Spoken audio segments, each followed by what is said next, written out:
할렐루야. 주님 이름으로 환영하고 축복합니다. 예수안성교회 이용진 목사입니다. 하나님의 사랑하심과 자비하심과 예수 그리스도의 은혜가 여러분들의 삶에 넘치기를 간절히 소망합니다. 예수님의 생애 9번째 시간 여러분과 함께 하게 되어서 너무나 기쁘고 감사하게 생각합니다. 예수님 말씀 들을 때에 예수님의 삶을 우리가 생각해 볼 때에 그 삶이 나의 삶이 되고 그 말씀이 내게 참된 양식과 은혜가 되기를 간절히 소망합니다. 오늘 함께 볼 말씀은 누가복음 1장 37, 38절 말씀입니다. 대저 하나님의 모든 말씀은 능하지 못하심이 없느니라. 마리아가 이르되 주의 여종이오니 말씀대로 내게 이루어지이다 하매 천사가 떠나가니라. 아멘. 누가복음에는 특별히 천사의 수태고지가 기록되어 있습니다. 거기에 대한 마리아의 반응도 기록되어 있습니다. 우리가 잘 아는 말씀이죠. 그런데 그 말씀 앞에 이렇게 말씀합니다. 대저 하나님의 모든 말씀은 능하지 못하심이 없느니라. 하나님은 처녀의 몸에서 아기를 태어나게 하실 수 있는 그러한 전지전능하신 하나님이시죠. 하나님은 죽은 자를 살릴 수 있는 하나님이십니다. 하나님께 못하는 것이 있겠습니까? 하나님께서 못하시는 것이 있겠습니까? 없습니다. 죽은 자를 살리시는 하나님께서 우리의 삶을 인도하시고 우리의 삶에 복 내리시고 우리의 삶을 고치시며 우리의 삶을 붙드실 수 없겠습니까? 죽은 자를 살리시고 처녀의 몸에서 아기를 태어나게 하실 수 있는 그 하나님은 모든 일을 하실 수 있는 전능하신 하나님이십니다. 그 하나님께서 천사를 보내어서 마리아에게 수태고지를 하십니다. 너에게 성령으로 잉태된 아기가 태어날 것이다. 너는 처녀이지만 너에게 아기가 태어날 것이다. 그렇게 말씀하자 마리아가 이렇게 반응합니다. 주의 여종이오니 말씀대로 내게 이루어지기를 바랍니다. 그렇게 반응합니다. 여러분, 이 반응이 얼마나 아름다운 반응입니까? 주의 종이오니, 주의 계집종이오니, 주님의 하찮은 종이기 때문에 주의 말씀이 내게 이루어지기를 원합니다. 주의 말씀대로 내게 이루어지기를 바랍니다. 하는 아름다운 고백 아닙니까? 사랑하는 여러분, 주님께서 우리에게 명령하실 때에 그렇게 반응할 수가 있습니까? 주의 종이오니, 주님의 종이오니, 주의 말씀이 내게 이루어지기를 원합니다. 주의 말씀대로 내게 이루어지기를 바랍니다. 그렇게 반응할 수가 있겠습니까? 그 명령을 그렇게 진실한 마음으로, 순전한 마음으로 받아들일 수가 있겠습니까? 이것이 중요합니다. 어린아이 같지 아니하면 하나님의 말씀을, 천국을 어린아이처럼 받들지 아니하면, 받아들이지 아니하면 천국에 들어갈 수 없다. 하나님 나라의 백성이 될 수 없다. 그렇게 말씀을 하셨죠. 하나님 말씀을 어린아이처럼, 종처럼, 순전한 종처럼 그렇게 받아들이시기 바랍니다. 이것이 쉬운 것이 아닙니다. 마리아는 그 말씀을 받아들일 때에 수태가 되어서 많은 사람에게 보일 때에 심지어 돌에 맞아 죽을 수도 있는 그러한 상황입니다. 처녀가 아기를 낳아요. 처녀가 정혼한 자와 아직 함께하지 않았을 때 아기를 낳아요. 이것은 아주 위험한 일이고 큰일 날 일일 수가 있는 것입니다. 그런데 마리아는 이것을 기꺼이 받아들입니다. 기꺼이 수용합니다. 그 말씀이 자기에게 이루어지기를 간절히 소망하는 그러한 모습을 보입니다. 우리의 삶도 이와 같기를 간절히 소망합니다. 하나님 말씀이 내게 명령하실 때에, 내게 임하셨을 때에 그 말씀이 내게 이루어지기를 원합니다. 말씀대로 되기를 원합니다. 그렇게 우리 고백할 수 있는 우리 모두가 다 되기를 간절히 소망합니다. 요즘 이런 고백을 할 수 있는 사람이 있습니까? 주께서 우리에게 명령하실 때에 그 말씀을 받들고 진실로 받들고 어린아이처럼 순전한 종처럼 그 말씀을 준행하며 그 말씀을 지킬 사람이 있습니까?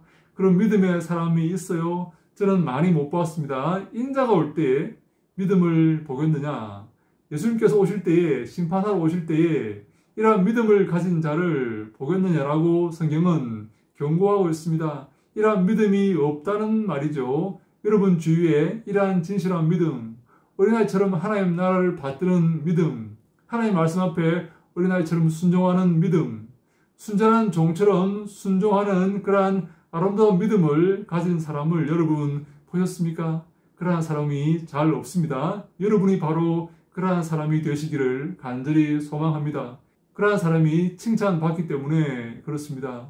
많은 사람은 하나님 앞에 종이 되기보다는 하나님을 종으로 삼고 자기를 주인 삼으려고 합니다. 그래서 하나님께서 명백하게 명령하신 그 말씀이라도 뒤집고 다른 말을 하려고 합니다.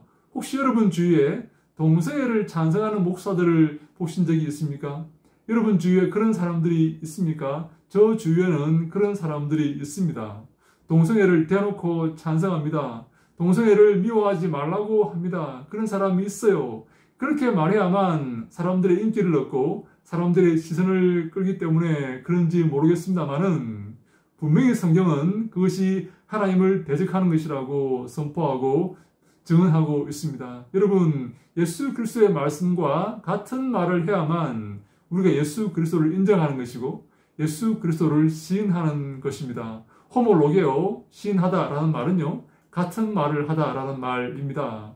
우리가 예수께서 말씀하신 것을 우리가 말하고 예수께서 아니라고 말씀하신 것에 우리가 아니라고 말할 수 있어야 됩니다. 같은 말을 해야 됩니다.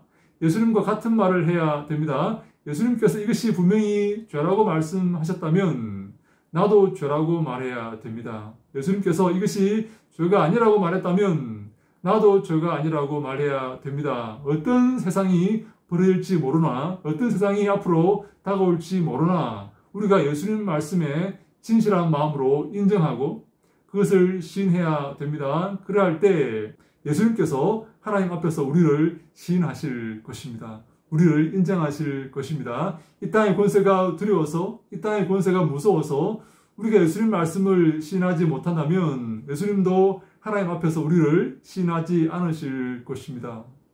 11조 문제도 마찬가지죠. 11조 하지 마라. 11조 할 필요가 없다. 그렇게 말하는 목사들이 얼마나 많습니까? 성경은 무엇을 말합니까? 성경은 마태복음 23장 23절에 이것도 행하고 저것도 금하지 말아야 한다. 분명히 예수님께서 말씀하셨죠. 11조에는 세 가지 목적이 있습니다. 그것은 풀타임으로 일하는 사역자의 생활비로 쓰이는 것입니다. 그것은 레위인과 현재 목회자들이 마찬가지 입장이죠. 풀타임으로 하나님께서 다른 기업을 안 주셨기 때문에 그 일을 하게 하셨기 때문에 그 일만 하게 하셨기 때문에 그 생활비를 우리가 부담해야 되는 것이죠. 교회가 부담해야 됩니다. 무엇으로 부담합니까? 11조로 부담하는 것입니다. 두 번째 용도는 교회 운영을 위해서입니다. 교회 운영을 하기 위해서 돈이 필요하죠. 차량을 운행해야 되고 교회 시설을 보수해야 되며 선교사에게 선교비를 보내야 됩니다. 점심때 많은 사람에게 식사를 제공해야 됩니다. 교회에 필요한 것들이 많이 있어요. 전기요금을 내야 되고 또 전도지를 만들어야 됩니다. 많은 돈이 필요합니다. 어떻게 이것을 충당해야 될까요? 11조로 충당하는 것입니다. 그래서 교회 운영을 하는 것입니다. 이것은 성전과 교회당이 마찬가지로 공유하는 그러한 목적입니다. 11조의 목적입니다. 세 번째, 가난한 사람을 도와주는 것이 11조의 목적입니다.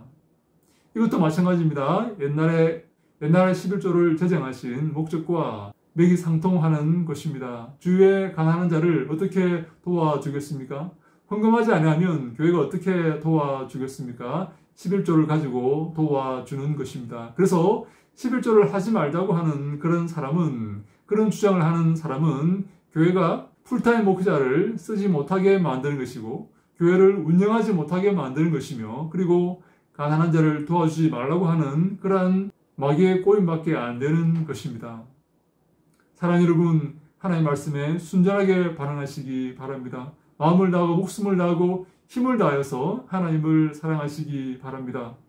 또 어떤 사람은 주여 삼창하는 것을 문제있다고 말하는 사람이 있어요. 어떤 목사가 그렇게 말하죠. 주여 주여 주여 하고 기도하는, 주여 삼창하고 기도하는 것을 문제 있는 것이다. 마치 무당이 신을 부르듯이 그렇게 종을 치면서 신을 부르듯이 하는 그런 것과 마찬가지다. 그렇게 말하는 사람이 있어요. 아주 잘못된 생각입니다. 왜 주여라고 부릅니까? 왜 주여 외치면서 우리가 기도합니까? 하나님이 귀가 멀어서 하나님 들으라고 그렇게 하는 것입니까? 아닙니다. 종의 마음으로, 순전한 마음으로, 몸부림치는 마음으로, 하나님께 간구하는 마음으로 그렇게 부르는 것입니다.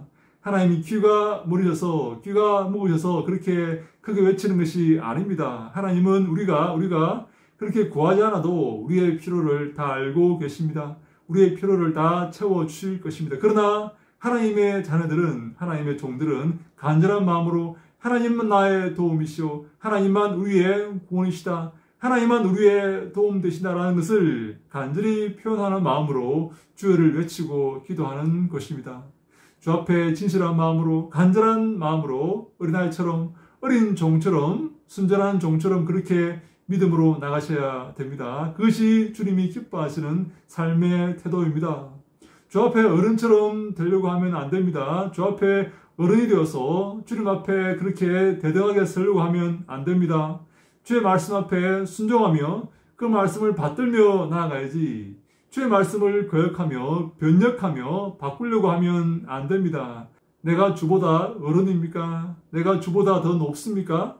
나는 어린 종이고 계집 종이며 주님이 기뻐하시는 어린 아이입니다. 그러한 마음으로 주 앞에 나아가야 됩니다. 사랑하는 여러분, 주 앞에 어린 아이가 되시기를 바랍니다. 주 앞에 순전한 종이 되시기를 바랍니다. 주의 종연이, 주의 말씀이 내게 이루어지기를 간절히 소망합니다. 그런 마리아처럼 그러한 진실한 마음으로 주 앞에 나아가서 주님께 영광 돌리고 주님께 칭찬받는 우리 모두가 다 되시기를 간절히 소망합니다. 마지막 때가 되어가면서 주 앞에 어른이 되고 주께 훈계하며 주 앞에 건방진 말을 하는 자들이 있어요. 목사들 중에 그러한 사람들이 있어요. 하나님 까불면 나한테 주고 이따위 소리를 하는 사람들이 있습니다. 잘못된 사람들입니다. 주 앞에 순전한 마음으로 어린아이같이 믿음으로 종으로 나아가야 됩니다. 주님을 높이고 주님을 섬기며 주 앞에 낮추어야 됩니다. 겸손해야 됩니다. 그러한 마음을 가지고 그러한 믿음으로 살아갈 때에 주님께서 우리에게 칭찬하시고 은혜를 베푸시는 것입니다. 마지막 때가 되어가면서 점점 이런 사람들이 점점 주 앞에 군림하려고 하고 주 앞에 교만하려고 하고 주와 맞서려고 하는 자들이, 어리석은 자들이 넘쳐나지만 주를 외면하고 주를 비방하고 주를 공격하는 자들이 넘쳐나지만 주님의 종들은 마리아처럼 주의 종연이 주의 말씀대로 내게 이루어지기를 원합니다라고 고백하면서 주님께 영광 돌리면서 주께 순종하는 아름다운 삶을 살아야 되는 것입니다. 사랑하는 여러분, 이러한 삶을 살아서 주 앞에 칭찬받고 주님께 영광 돌리며 큰 상급으로 천국에서 주님과 함께 영원한 삶을 살 수 있는 우리 모두가 다 될 수 있기를 예수님 이름으로 간절히 축원합니다. 할렐루야! 샬롬!